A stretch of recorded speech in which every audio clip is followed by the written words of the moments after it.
Imagine the dead of night in the opulent halls of Topkapi Palace, where the air hangs heavy with the scent of jasmine and fear. A young woman, barely more than a girl, is dragged from her bed by silent shadows, eunuchs with faces like carved stone. She's bound, gagged, stuffed into a coarse sack that scratches her skin, and hurled into the icy depths of the Bosphorus Strait. Her screams are swallowed by the water as she drowns, one of hundreds discarded like yesterday's refuse by a mad sultan in a fit of paranoia. This isn't fiction. This is the grim reality of the Ottoman Imperial Harem, a place where beauty masked brutality and desire bred death. Welcome to the strange, forbidden world of the harem's bedroom rules, rules that turned love into a lethal game. If this chills you to your core and you're ready to plunge deeper into history's hidden horrors, hit that like button, subscribe for more tales that will keep you up at night, and drop a comment below telling me where you're watching from. Let's descend together into this labyrinth of silk and suffering. The harem wasn't just a collection of women, it was an institution, a gilded cage woven into the very fabric of the Ottoman Empire's power. Spanning centuries from the 15th to the early 20th, it housed hundreds, sometimes thousands, of women in the Sultan's palaces, Topkapi, Dolmabahce, Yildiz. On the surface, it shimmered with luxury, marble baths steaming with rose-scented water, courtyards alive with the trill of nightingales, chambers draped in velvet and gold. But peel back the layers, and you uncover a system built on slavery, exploitation, and ironclad control. These women weren't volunteers, they were captives, stolen from distant lands, sold by desperate families, or claimed as war spoils. Circassians with porcelain skin, Georgians with fiery eyes, Africans with resilient spirits, all funneled into this secret world, their names stripped away, replaced with Turkish monikers like Rose or Moonlight to erase their pasts. Picture a ship docking in Istanbul's harbor, laden not with spices or silks, but with human cargo. Young girls, some as tender as 7 years old, huddled in chains, their futures auctioned off in shadowy markets. The Sultan's agents scoured the empire's fringes, Crimea, the Caucasus, even Europe, for the most exquisite specimens. Beauty was currency here, but it came at a cost. These girls were inspected like livestock, teeth checked for rot, skin probed for blemishes, bodies examined for purity. Virginity was non-negotiable. A single flaw could mean rejection or worse. Once selected, they vanished behind the harem's impenetrable walls, guarded by the Babasad, the gate of felicity, where no unauthorized man could pass on pain of death. Inside, the air was thick with intrigue. The Valide Sultan, the Sultan's mother, reigned supreme, her word law. She orchestrated everything. Alliances, promotions, even executions. Below her, a rigid hierarchy unfolded. The Hasiki Sultan, the chief consort, held sway if she bore the Sultan a son. Then came the Cadans, up to 4 official wives, followed by Iqbals, favorites who caught the Sultan's eye, and Gozdes, the eyed ones waiting their turn. At the bottom were the Karais, the servant girls, toiling in silence, dreaming of ascension or dreading oblivion. Life was a perpetual performance. Lessons in poetry, music, dance, embroidery, all to captivate the Sultan. But beneath the elegance lurked terror. Whispers of poison and sherbet, daggers in the dark, rivalries that ended in blood. The harem was no paradise, it was a pressure cooker of ambition and despair, where one night's pleasure could elevate a woman to power or condemn her to the abyss. As we delve deeper, feel the walls closing in.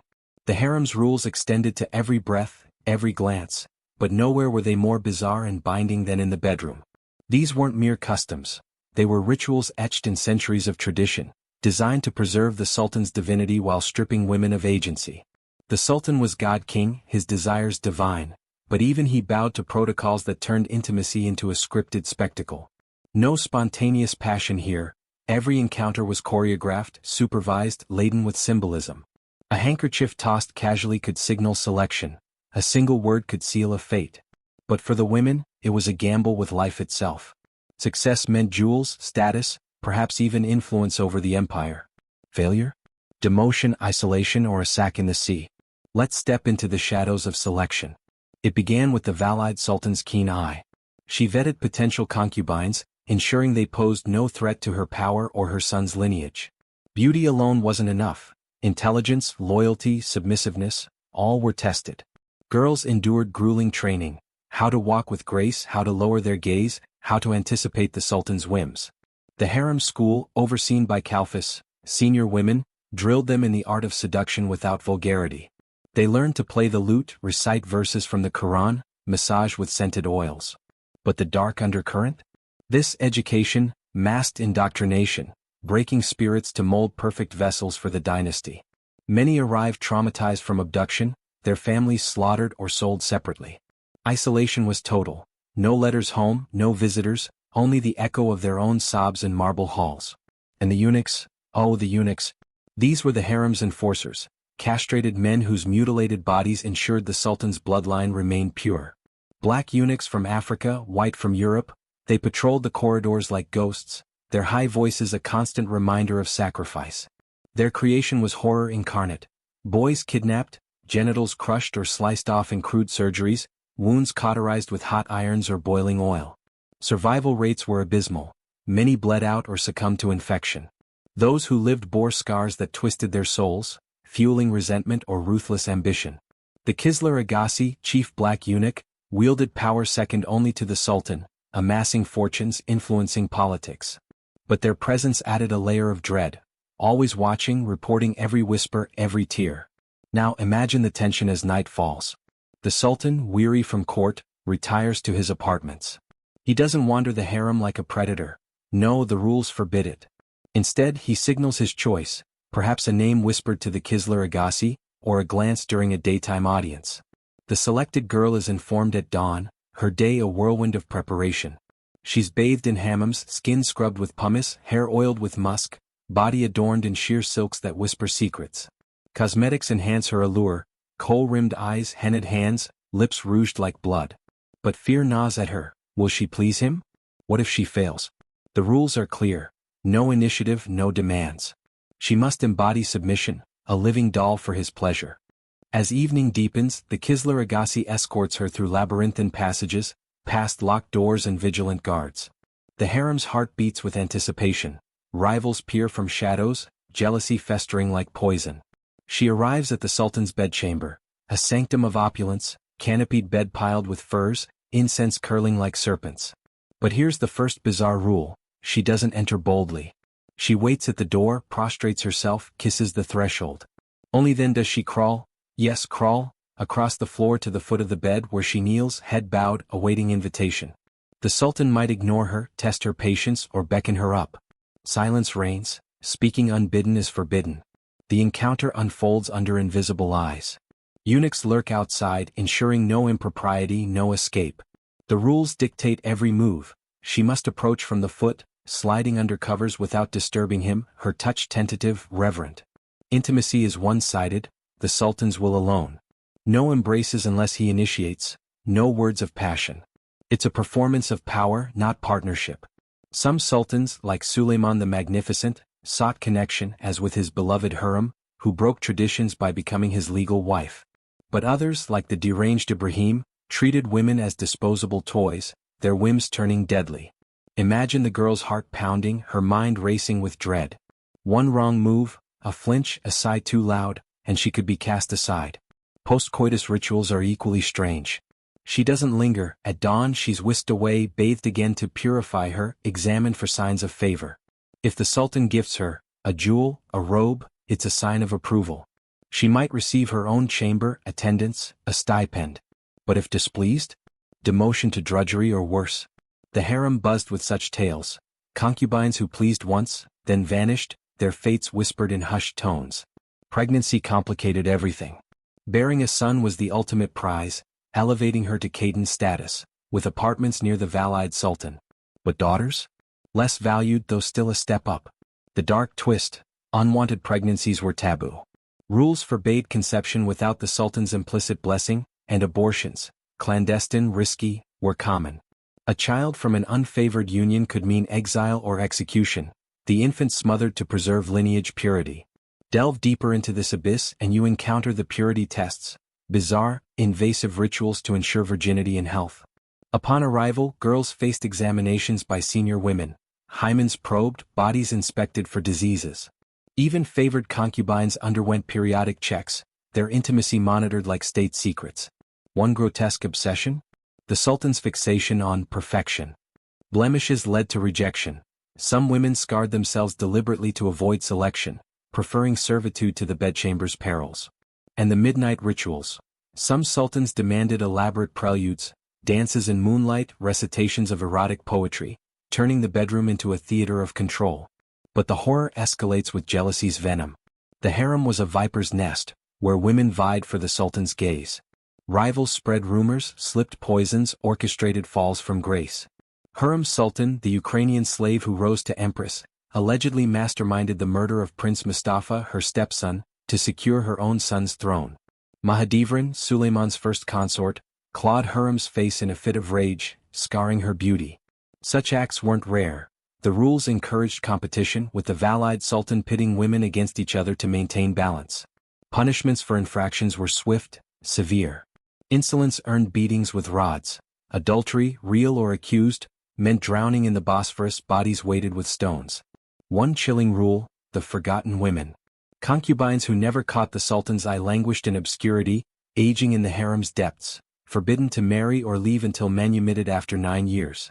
Their lives were limbo, endless waiting, fading beauty, crushed dreams. Some turned to lesbian relationships for solace, though rules forbade it, with discovery leading to exile. The emotional toll was immense. Isolation bred madness, suicides whispered in corridors. Imagine years without sunlight, without touch beyond the cold grip of duty. The harem's beauty hid a prison of the soul. As we spiral further, consider the eunuch's tragic role in bedroom enforcement. These men, emasculated in youth, oversaw every liaison. The Kisler Agassi arranged schedules, ensuring no favoritism disrupted harmony. But their power bred corruption: bribes for access, blackmail for secrets. Some eunuchs formed alliances with concubines, smuggling messages or poisons. Their own suffering fueled the darkness: castration's agony, lifelong pain, infertility's curse. Many died young from complications, their bodies buried unceremoniously. Yet they held the keys to the harem's heart, their high-pitched commands echoing like omens. Now envision a specific night. The sultan chooses a new gozda. She's prepared meticulously, body hair removed with sugared paste, skin anointed with ambergris. The rule of no marks: any bruise or cut disqualifies her, so handlers treat her like fragile porcelain. As she crawls to the bed, her mind reels with tales of predecessors. One rule whispers of the handkerchief test: the sultan drops a cloth. If she picks it up boldly, she's too forward, rejected. Subtlety is key. During the act, she must mirror his mood, passionate if he is, demure otherwise. No climax without his lead, pleasure is his domain. Afterward, the scrutiny intensifies. Eunuchs note details: duration, the sultan's satisfaction. If he calls her again, she's Iqbal-bound. But repetition had rules: no more than 3 nights consecutively to prevent obsession. Some sultans, like Murad III, fathered over 100 children, their harems swelling with exhausted women. The dark side? Overworked concubines faced health horrors: infections, miscarriages, untreated ailments. Medical care was rudimentary, with harem doctors sworn to secrecy. Plunging deeper, we uncover forbidden pregnancy's terror. If a low-ranking Kurii conceived without elevation, the child was doomed. Rules demanded discretion. Abortions via herbs or force were common, leaving women scarred physically and emotionally. Favored mothers, however, wielded power, their sons potential heirs, their influence vast. But danger lurked. Rival mothers plotted infanticide, smothering babies in cradles. The cage system: 4 princes, confined to prevent rebellion, extended harem's claustrophobia, sons growing up amid mothers' schemes. The narrative darkens with historical atrocities. Sultan Ibrahim the Mad, in 1640's paranoia, ordered 280 concubines drowned, suspecting infidelity. Boats rowed into the strait, sacks tossed overboard, waters churning with despair. Only one survived, rescued by fishermen, her tale a haunting whisper. Such massacres weren't isolated. Sultans like Selim the Grim executed disloyal women, their bodies displayed as warnings. The rules enabled this: women were property, disposable at whim. Emotionally, the weight crushes. These women, torn from homes, faced lifelong bondage. Some adapted, like Hurrem, who charmed Suleiman into marriage, birthing the empire's future. But her path was bloodied: accusations of witchcraft, rivals eliminated. The bedroom rules fostered this: intimacy as weapon, sex as strategy. A concubine's value lay in fertility, barrenness meant obscurity. Strange obsessions emerged. Sultans demanding exotic acts, influenced by Persian tales or European captive stories. One rule: No eye contact during climax, preserving the sultan's mystique. As nights blend into nightmare, consider the purity ritual's invasiveness. Before selection, girls endured tests, fingers probing, herbs burned to cleanse spirits. Bizarre beliefs persisted. Some sultans consulted astrologers for auspicious nights, avoiding full moons lest children be lunatic. The harem's air thickened with superstition, amulets against evil eyes, incantations for potency. But horror peaked in punishments. For impurity, women were flogged, isolated in dark cells, or sold off. The old Sari, a decrepit palace, housed the discarded, their savings confiscated, futures bleak. Deeper still, the eunuchs' tales add layers of suffering.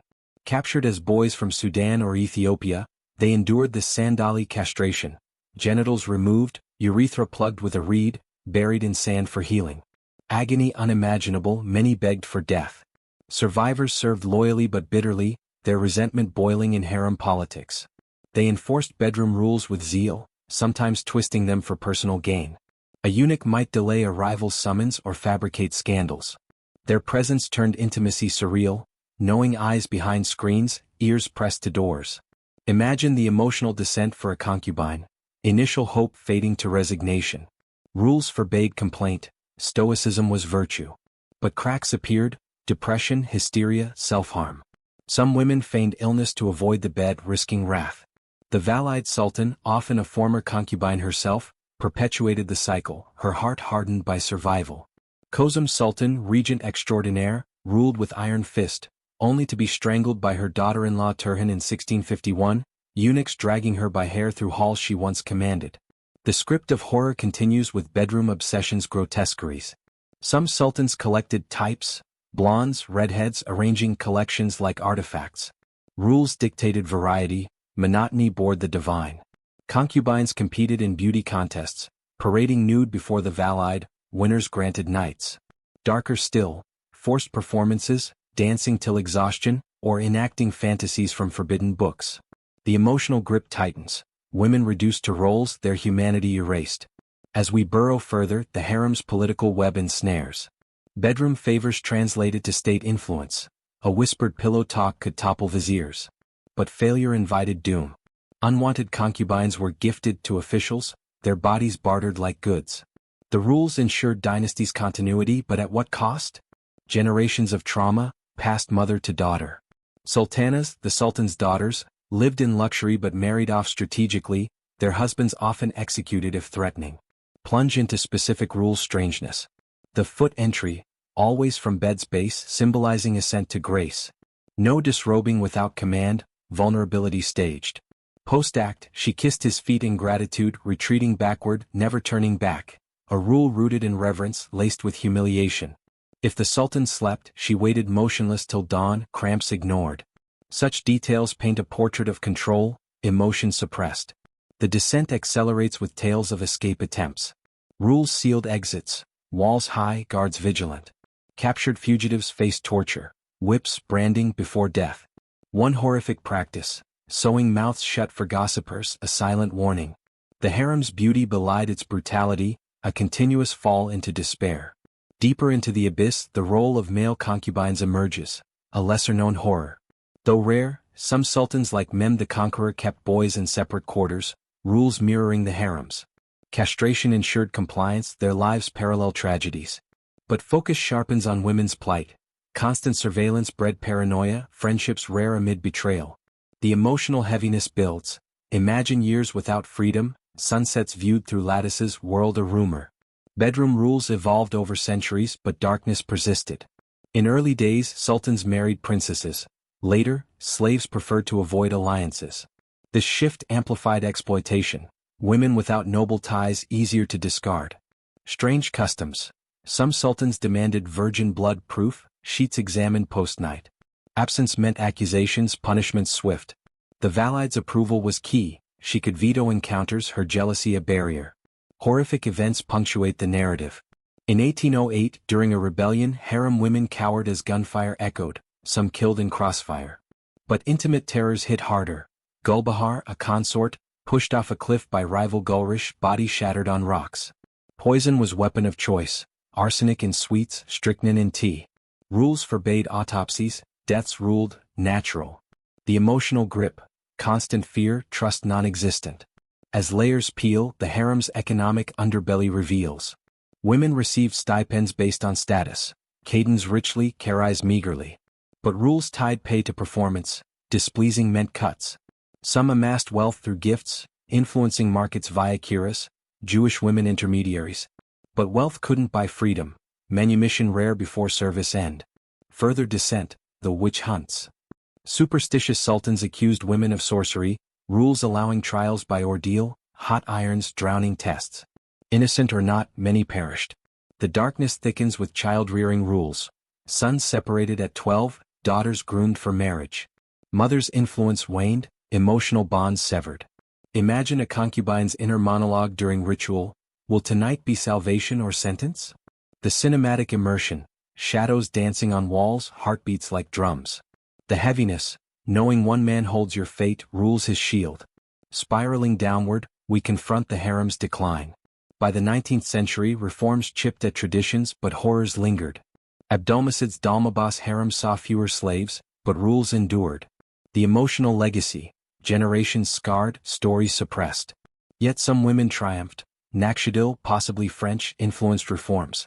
But victory was Pyrrhic, built on others' graves. Bedroom obsessions turned grotesque under decadent sultans. Abdul Hamid II's paranoia led to spying devices, rules mandating reports on every moan. The darkness, intimacy invaded, privacy myth. Deeper, the eunuchs' rebellions add turmoil. In 1666 they backed a coup, their power peaking. But their mutilations horror echoes, boys' screams in distant villages, destiny stolen. The narrative flows to famous figures' bedsides. Hurrem's nights with Suleiman, passionate, rule-breaking, birthing love letters that survived. But her rise meant others' fall, Mustafa's execution, heart-wrenching. The emotional weight, love in a loveless system. Plunging on, consider cultural influences. Persian and Byzantine legacies shaped rules, seclusion from Islam, rituals from ancient courts. But Ottoman twists amplified horror, scale vast, stakes empire high. Strange rule, the silent night. No sounds allowed lest guards misinterpret. Whispers only, passion muffled. The heaviness, expression denied, souls silenced. Horrific practice, refreshing, the harem. New sultans drowned predecessors' concubines to start fresh, waters red with blood. Murad IV executed 501 purge. Emotional descent, women's letters, rare survivors, speak of longing, despair. One Koreai wrote of golden bars caging my heart. Deeper still, the harem's art reveals. Paintings show idealized beauty but reality darker, women's gazes haunted. Rules forbade depiction, secrecy paramount. Bedroom purity extended to hygiene. Post-sex ablutions mandatory, spiritual cleansing. But infections raged, untreated. The darkness, suffering in silence. Famous horror, Safavi Sultan's intrigues, poisoning rivals, rules bent for power. Her end, exiled, fortune seized. The flow continues with child rules. Heirs trained in harem, mother's influence crucial but risky. As abyss widens, consider global parallels. Chinese, Mughal harem similar, but Ottoman's political power unique. Valide sultans ruled empires from shadows. Strange obsession, sultans' collections, women grouped by trait, rules dictating rotation. Emotional toll, objectification extreme. Horrific event, 1593 fire, harem burning, women trapped, screams piercing night. Survivors scarred. Deeper the end nears. 1909, harem dissolved, women freed, but many lost, unadapted to world. Emotional heaviness, freedom bittersweet. Bedroom rules legacy, myths of exoticism mask trauma. True history, descent into human cost. Plunging further, rivalries bloodbaths. Nur Banu vs Safavi, poisons, assassinations, rules ignored in chaos. Dark rule, no repeats, for low ranks, preventing attachment. Heartbreak ensued. Horror, infanticide peaks under weak sultans, mothers killing rivals' babes. The narrative darkens with Ibrahim's madness, 280 drowned, paranoia ruling. Emotional grip, collective terror. Strange ritual, astrological sex, rules tying acts to stars. Failures blamed on women. Deeper, eunuchs' fates, many executed in purges, bodies dumped. Their horror foundational. Bedroom evolutions, later sultans monogamous, but early rules' shadow lingered. Horrific legacy, Slavery's stain abolished late. Finally, the bottom, reflection on humanity's dark side. The harem's rules, strange and horrific, remind us of power's corruption. Yet in the descent, resilience shines. Women who survived shaped history. But the cost? Immeasurable. As the Bosphorus whispers their names, we emerge forever changed.